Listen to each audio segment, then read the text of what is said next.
Hey there, everybody. Welcome.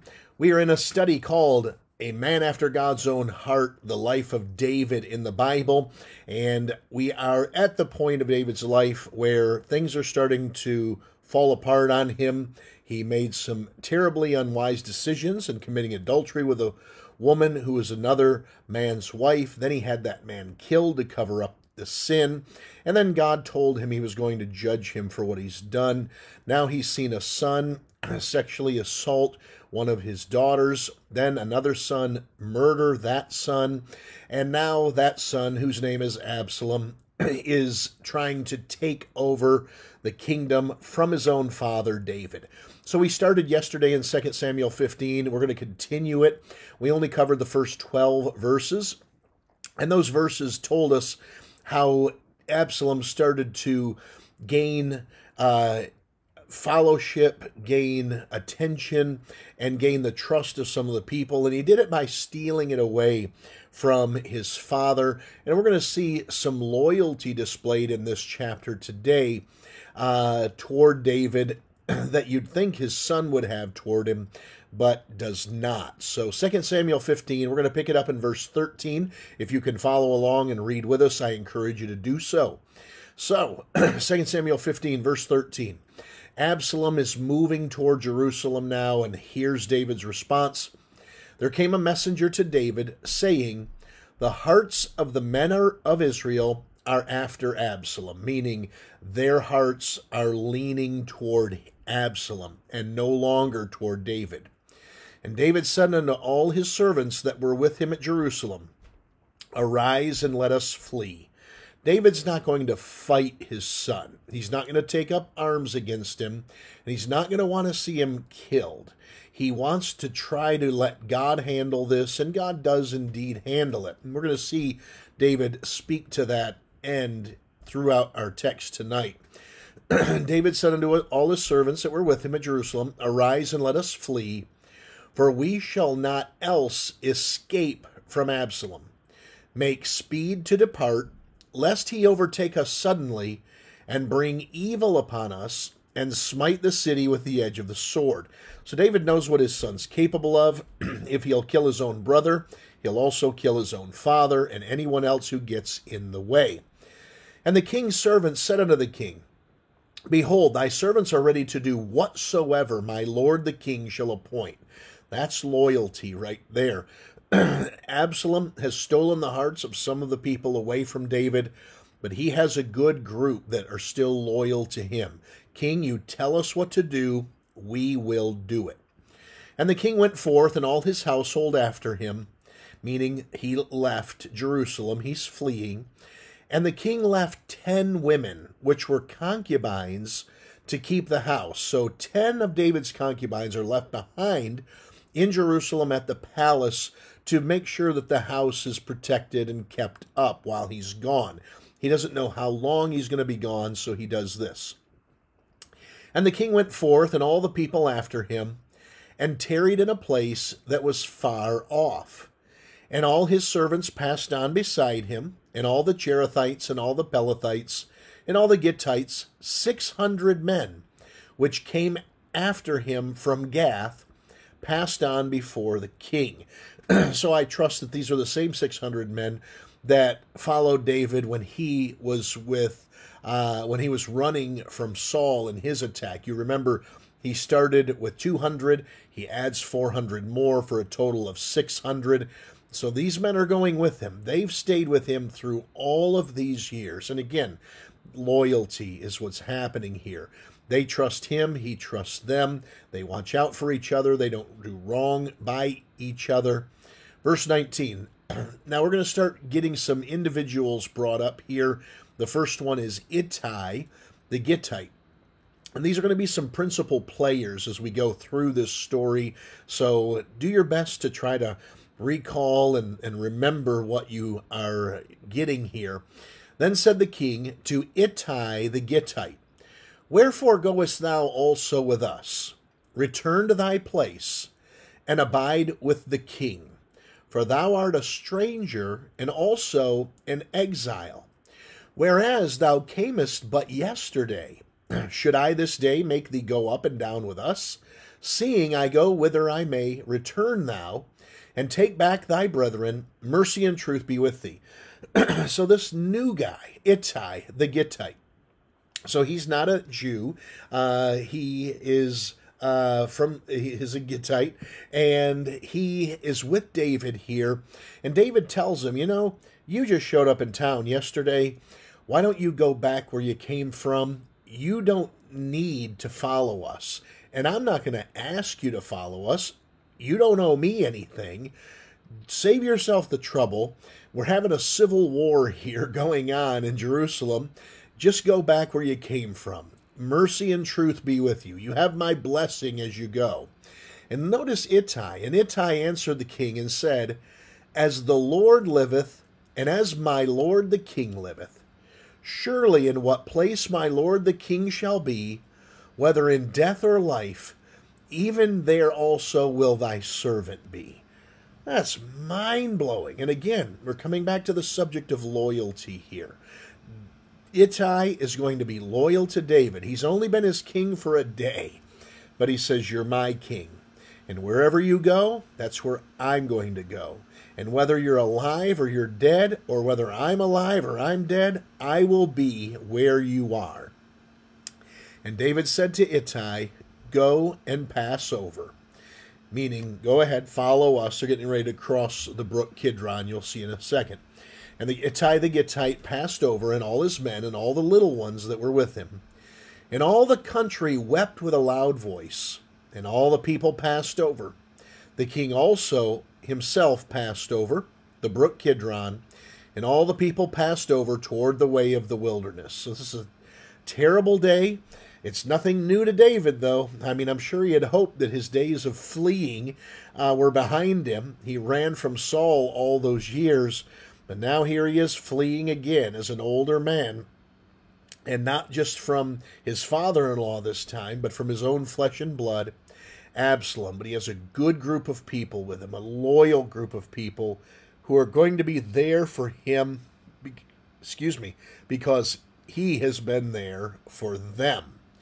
Verse 24, And lo, Zadok also, and all the Levites were with him, bearing the ark of the covenant of God.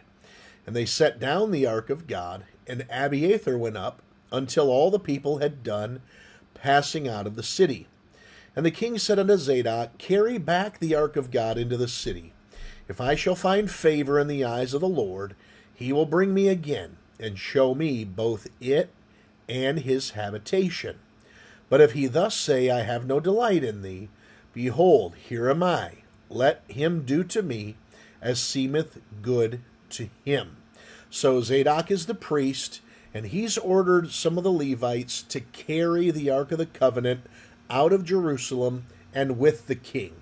And when David notices that he's chosen to do this, David stops him and says, no, the ark doesn't need to come with us. Take it back to Jerusalem where it belongs and let it stay there.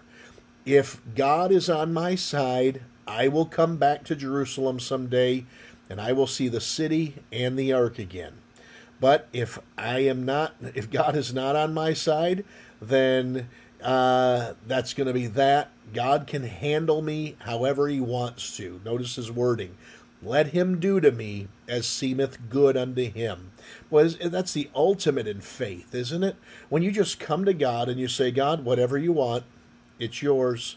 Whatever you want with my life, whatever you want me to do, however you want things to play out, however you want to use me, my life is yours to do what you will with.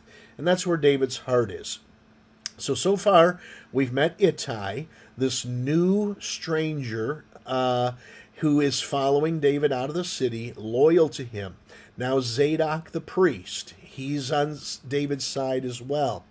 Verse 27, the king said also unto Zadok the priest, Art not thou a seer? Return to the city in peace, your 2 sons with you, Ahimaaz thy son, and Jonathan the son of Abiathar. See, I will tarry in the plain of the wilderness until there come word from you to certify me.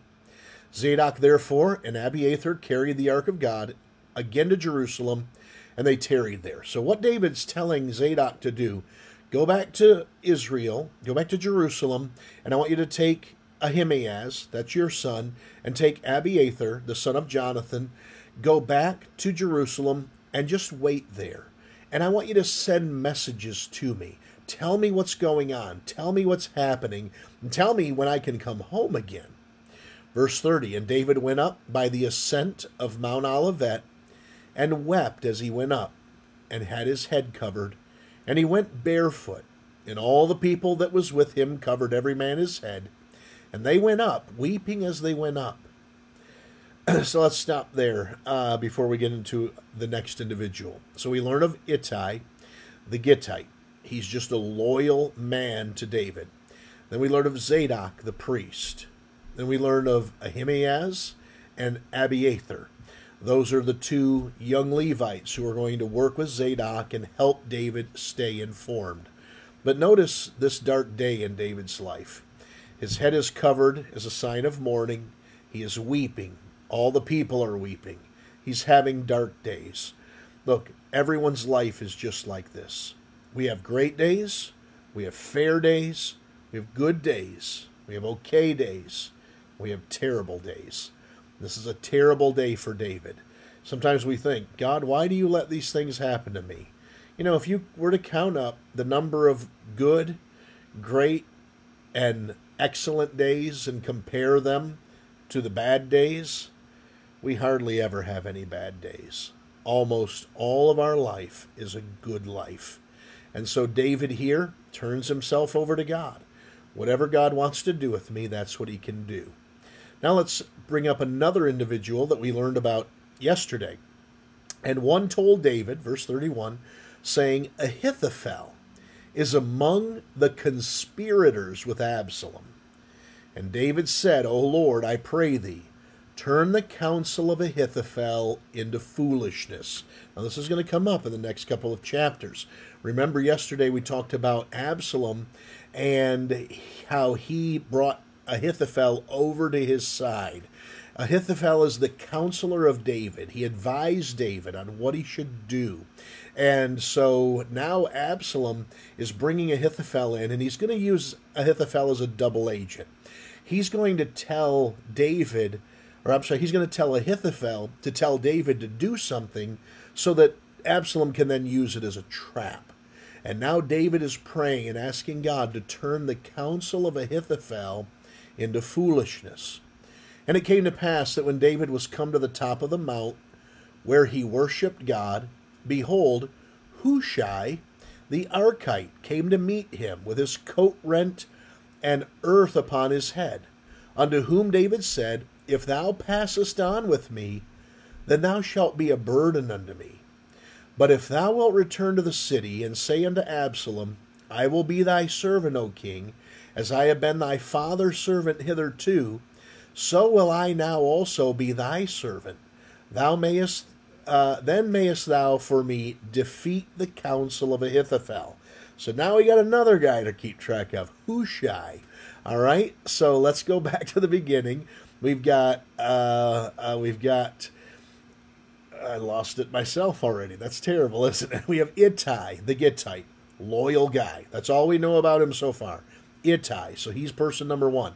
Zadok, the priest, and then his two Levites, Abiathar and Ahimaaz. So we're up to 4 people now. It's kind of helpful, though. Ittai, just a guy, but then the priest and the 2 Levites, Zadok, Ahimaaz, and Abiathar, they're all together. Then Ahithophel is the counselor of David, who is going to have his counsel confounded as he's trying to be used as a double agent by Absalom. And now Hushai, and I think Hushai is the last new name we're going to learn today. So 5 people: Ittai, Zadok, Abiathar, Ahimaaz, and Hushai. Hushai is going to be a double agent for David. David tells Hushai, go back to Jerusalem. Don't stay here with me. You'll just be a burden to me here. Go back to Jerusalem and go to Absalom and tell him that you're my king now. As you were loyal to me, tell him you'll be loyal to him. And I'm going to need you to help me defeat the counsel of Ahithophel. Verse 35, and hast thou not there with thee Zadok and Abiathar the priests? Therefore it shall be that what things soever thou shalt hear out of the king's house, thou shalt tell it to Zadok and Abiathar the priests.